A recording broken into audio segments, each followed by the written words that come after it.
ActiveCampaign CRM is designed to streamline your sales process and manage customer relationships effectively. Here's how to use it. Access CRM.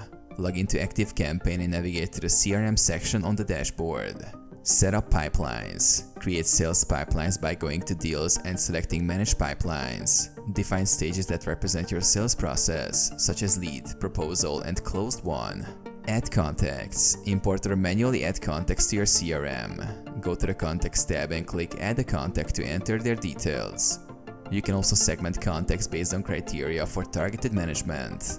Manage deals. Create deals by going to Deals and clicking Add Deal.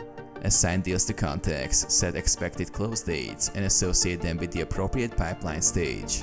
Track interactions. Log interactions such as calls, meetings, and emails with contacts. This can be done under the Activities section in a contact's profile. Automate tasks. Use automation to streamline follow-ups and reminders. Set up workflows to trigger actions based on deal stages or contact behavior.